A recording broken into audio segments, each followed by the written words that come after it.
De volta no segundo bloco do nosso podcast, né? Aqui, lembrando que a gente está com Lisiane Medeiros, primeira-dama de Itapipoca, pedagoga, mãe, mulher, pré-candidata a deputada estadual. Estamos aqui com a nossa querida amiga Daniele Santiago, que é professora, é fisioterapeuta, é mãe de criança neurodivergente, adolescente, né? Neurodivergente. E estamos aqui com o segundo entrevistador do bloco, né, desse bloco, que é o nosso querido Davi, mais conhecido como Davi Tomás, né?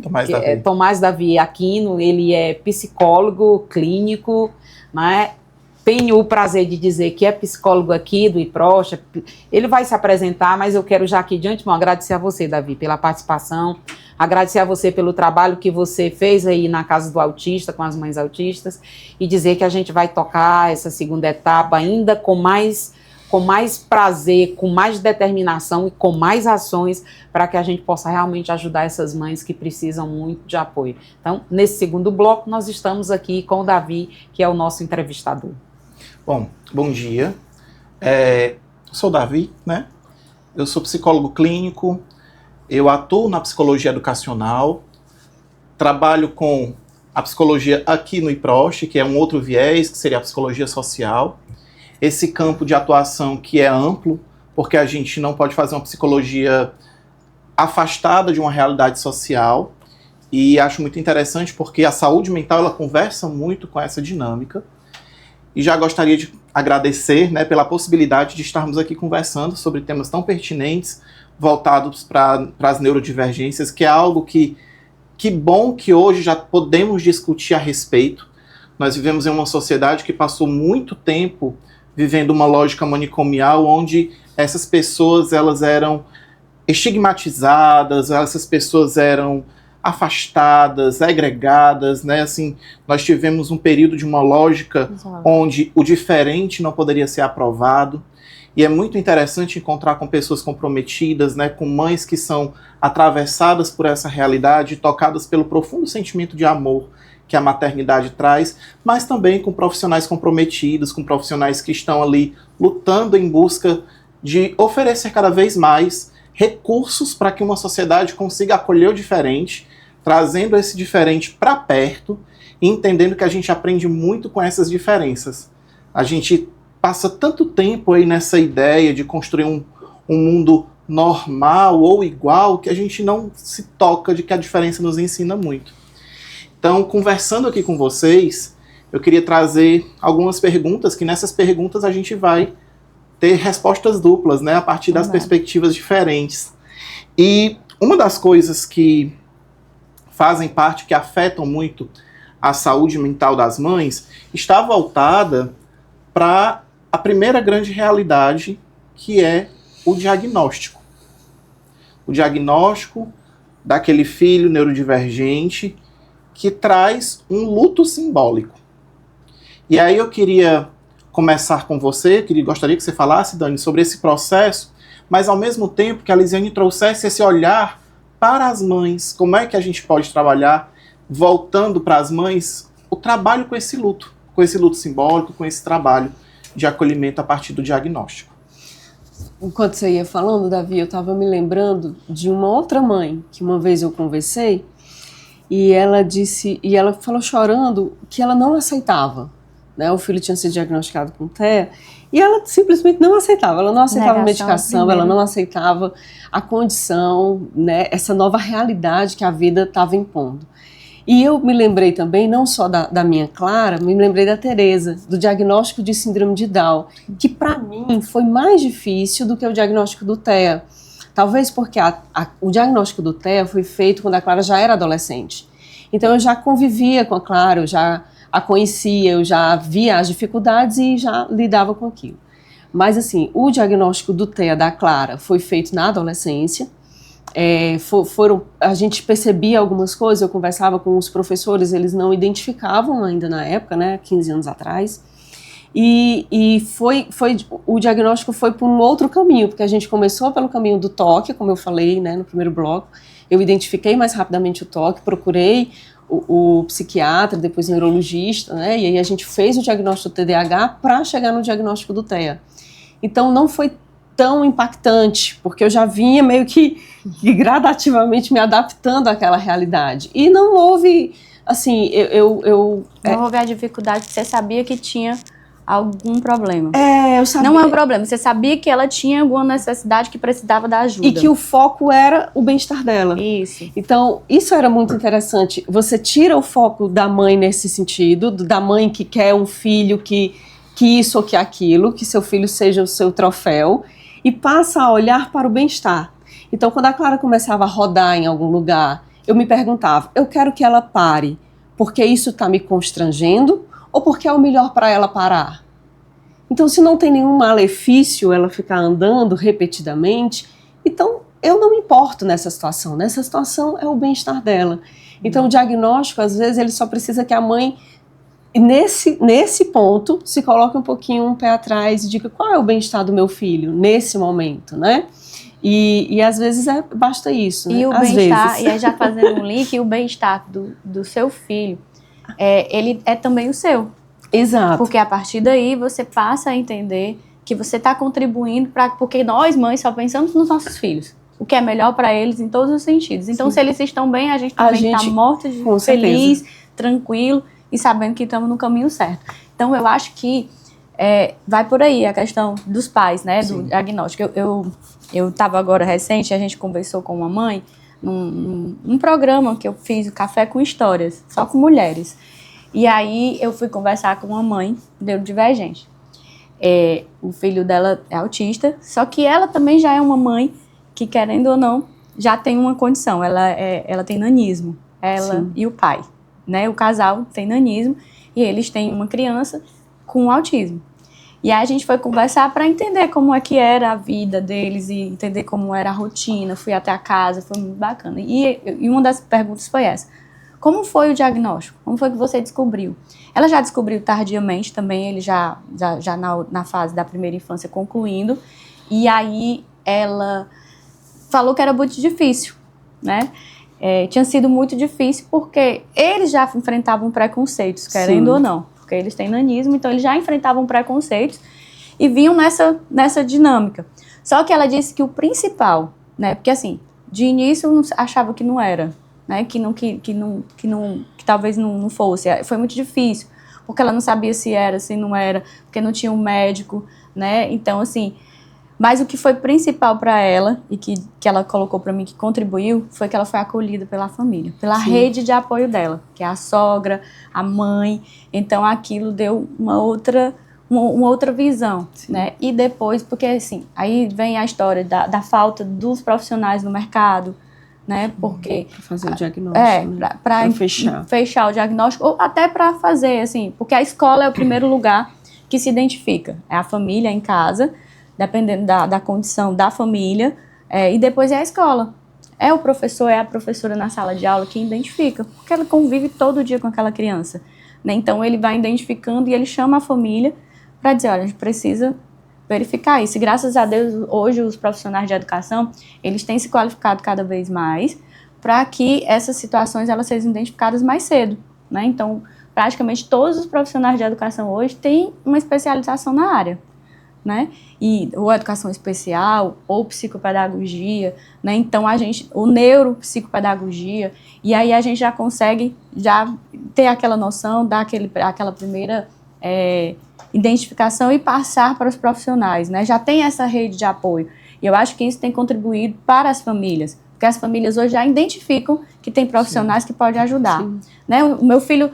Será que o meu filho tem TEA? Não, aí depois se a escola chega e diz, não, olha, e a gente identificou, procura.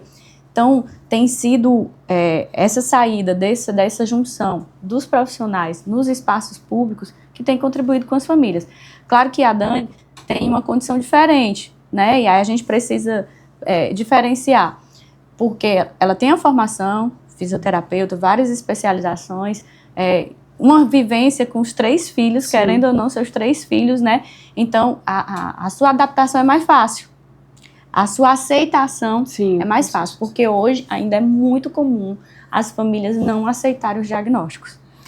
Até por conta talvez do status que se coloca, os tabus que existem, os preconceitos, né? Então tem famílias que não aceitam, né? Mas depois, quando percebem que não é o fim do mundo, pelo contrário, né? São condições e que estão se conseguindo conviver muito tranquilamente, o que sai do que você iniciou aí, que antigamente tinham vários... Escondiam, isolavam, a gente sofria muito bullying com as pessoas, inclusive com... não queria nem colocar, mas assim, de nomes mesmo, né? De bullying que a gente chama, que as crianças sofriam, às vezes era muito por uma condição. Ainda hoje nós temos um capacitismo, né? A gente também tem o capacitismo dentro das escolas, a gente tem o capacitismo na rua, dentro da família, em muitos casos. Ainda estamos em um trabalho de desmistificar isso. E aí eu gostaria de passar aqui para uma outra pergunta, que é uma pergunta que eu gosto muito de fazer no consultório, mas que vai também nos trazer um olhar amplo. O que é que, enquanto mãe, tu precisa? E o que é que tu, enquanto profissional, pode fazer? O que é que a gente pode agregar para essas mães dentro da necessidade? Porque é bem interessante que nós tenhamos planos e projetos que não estão voltados somente para um processo teórico, né? Quando a gente vai a campo, quando a gente dialoga, quando a gente conversa, a gente consegue ter aquilo voltado mais para a singularidade de cada lugar, de cada pessoa, de cada público, que é o que a gente faz. Do que é que tu precisa? O que é que tu pode fazer? Eu vou tentar ser rápida e bem objetiva. A criança atípica ou com deficiência, ela exige tempo. Os pais precisam de tempo para levar na terapia, para estimular em casa, para estar com essa criança e o próprio ambiente de casa, numa brincadeira, ser também terapêutico.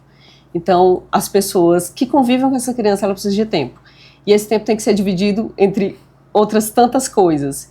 Eu não sei como se resolve isso, eu não estou te dando um problema. Não, tranquilo. Mas é a realidade. A gente está aqui para para discutir, né? E para achar. A realidade financeira dos pais é uma realidade, assim, é muito presente. A criança precisa de terapia. Terapia custa. Hoje na minha condição, a gente tem Unimed, a gente tem plano de saúde que consegue dar esse suporte. Não é do jeito que a gente gostaria muitas vezes, às vezes é bem menos do que o que a criança precisa, às vezes o plano de saúde oferece 30 minutos quando a criança precisa de 1 hora, às vezes oferece 3 quando a criança precisa de 5, mas é a realidade. E no sistema público ainda é mais difícil. Eu sei, a realidade de terapias no sistema público é ainda mais delicada, né? Tanto de tempo, porque essa criança não precisa só de meia hora, ela precisa muitas vezes de 1, ela não precisa só 2 vezes na semana, às vezes ela precisa de 5, né? Então é bem desafiador. Fora o ensino, né? A escola, o acesso à escola, o acesso a tempo integral, né? O cuidador escolar ou a pessoa de apoio escolar. Então eu destacaria esses 2 pontos. Tempo e as questões financeiras, que eu acho que abraça quase todas as famílias que precisam, que têm crianças com deficiência ou neurodivergente. E esse é um problema de vocês e do serviço público. Só para a gente deixar claro aqui. Exatamente. Porque precisa de recurso, né? Você mesmo está falando, você está pensando na sua realidade. E o serviço público, as gestões públicas, elas têm que pensar na realidade de uma cidade, né? De um estado e de um país. Então, a gente precisa também ter um pouco dessa consciência, né? E aí, quando não é essencial os 30 minutos, mas só que esses 30 minutos estão fazendo diferença, quando ele é somado com o tempo que a criança está nas terapias. O ruim é se não tivesse nem os 30. Sim. Então, assim, a gente tem mudado, inclusive, esse modo de pensar das famílias. Porque quando a família, e aí eu entendo, porque quando a família, ela descobre e tem o diagnóstico, ela vai querer os direitos dela. E tá certíssimo, tem que buscar mesmo. Mas aí também tinha a questão assim, mas eu preciso, tem que ser 5 profissionais, tem que ser nesse tempo. Só que aí você tem que olhar para o outro. Do mesmo jeito que o seu filho tá precisando, o outro também tá. Então, se eu deixo o seu filho com os 5 profissionais, com as 5 horas, eu deixo uma criança sem nada. Então, para o serviço público, precisa ter essa questão. Então, a gente colocar o meio termo que está contribuindo com muito mais gente. Então é isso que a gente tem feito lá em Itapipoca com a nossa experiência. A gente não tem as terapias às 5 como é, né, previsto pelos profissionais, pelos neurologistas, né, que é o ideal, mas a gente tem o essencial lá no CIAME. São três profissionais, as crianças têm 3 atendimentos de 15 em 15 dias, ou seja, elas têm 6 atendimentos por mês, de meia hora. Então, isso tem dado resultado. Como eu disse, já coloquei para vocês, a gente tem resultados concretos lá em Itapipoca de mães que voltam, né, e que tem dado, assim, e as crianças, que a gente vê lá, crianças falando, que tinham dificuldades com a fala, e hoje já estão começando a falar, chamar pai, mãe, se comunicar. Então, isso não tem preço. Então, significa que, enquanto profissionais, a gente tem entendido que não é o ideal, mas o essencial tem funcionado e tem dado resultado na vida das pessoas, porque o principal, o que a gente precisa pensar, é na realidade e na vida deles, né? Assim, como tem melhorado. E as famílias têm conseguido agora ser vista, que era aquilo que eu falei no outro bloco, né? Que muitas das vezes a família, a mãe, que fica sozinha, a gente tem muitos casos, e aí que deve ter pesquisas inúmeras falando, que nessas realidades, principalmente das famílias mais carentes, as mães são abandonadas, porque às vezes é muito difícil, é uma carga, né, que muitas até nem gostam que diga que é carga, mas outras falam que é uma carga, porque é uma responsabilidade ainda maior em ser mãe de crianças neurodivergentes, atípicas, e às vezes os homens, os pais, eles abandonam, porque não aguentam, e isso é muito difícil para as famílias, para a criança e para a mãe. Né, tem sido, mas a gente, né, e aí a gente precisa conscientizar. Quando a gente mudar a consciência de classe das pessoas e a conscientização crítica das pessoas, a gente vai ter um mundo melhor, né? Então isso é importante também colocar. Mas enquanto serviço público, por exemplo, na experiência lá do CIAME, a gente, na construção dele, ouviu muitas famílias, muitas mães, e sempre o pedido delas era que a família também fosse acolhida. E a gente tem aberto esses espaços lá no CIAME para o acolhimento familiar, o acolhimento das mães. Enquanto as mães estão esperando os filhos na terapia, porque a gente não, então, enquanto elas não vão ficar esperando, né, no corredor ou lá conversando, a gente vai para as terapias coletivas. Então a gente tem um espaço lá de terapias coletivas das famílias, com os profissionais, tratando de temas que são essenciais, como o capacitismo, como essa consciência crítica de que o ideal é 5, mas lá a gente tem 3, e que tem mudado a realidade dessas famílias. A gente já tem passado, inclusive, para o autocuidado dessas mães, de como é importante o autocuidado. Naquele momento que a criança está na escola, ela pensar um pouco mais nela, porque ela precisa também pensar nela para poder ajudar melhor o seu filho. Então, são essas questões que a gente tem trabalhado. E quando é preciso, tem as terapias individuais, tem os encaminhamentos, porque é uma rede de suporte, como eu disse para vocês lá. É educação, saúde, assistência, cultura, a parte do esporte também trabalhada. A gente tem karatê dentro do CIAME, e as crianças, a gente faz uma identificação, a professora faz uma identificação e tem dado muito resultado, as crianças têm,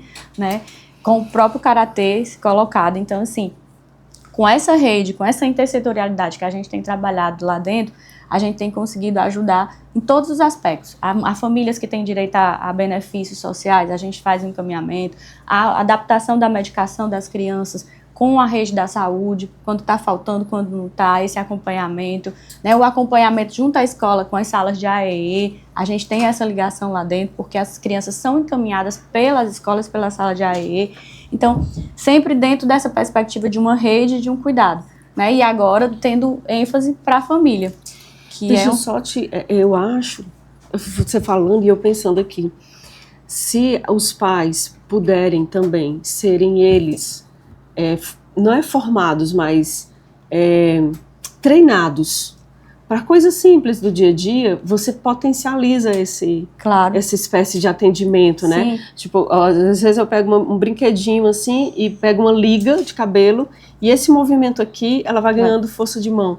Que é uma brincadeira que ela pode fazer em casa com os outros coleguinhas. Que é o que a gente trabalha muito lá, que é a continuidade do tratamento em casa. Perfeito. Né? Com a alimentação, a rotina, fazer para que o que ele está fazendo na terapia continue em casa. É como se aquela meia hora tu multiplicasse para 24. Isso, e dentro de casa. É isso que a gente tem construído.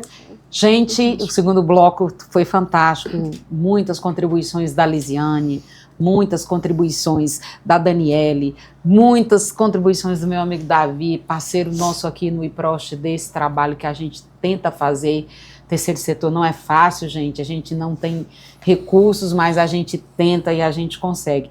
Eu queria encerrar esse bloco agradecendo a vocês e perguntando para os três: o que vocês acham que cada mãe atípica gostaria de ouvir hoje? O que é que uma mãe atípica, uma mãe que tem uma criança neurodivergente, gostaria de ouvir hoje? Sinceramente, para quem que eu olho? Você está fazendo o seu melhor. Do jeito que você está fazendo, a gente sabe que você está se esforçando ao máximo para fazer o seu melhor. E você está de parabéns por isso. Eu diria que vocês não estão esquecidas e que vocês têm apoio, têm suporte, tem gente olhando por vocês. Lindo. Encerro com vocês. Muito obrigado. Obrigada, gente. Obrigada a você, né, que está aqui conosco até agora. Muito obrigada. Eu sei que é um tema extremamente necessário, extremamente sensível e muito, muito atual. Sim. Então participe, escute a gente até o final, nos siga nas redes sociais. Obrigada, gente. Tchau, tchau.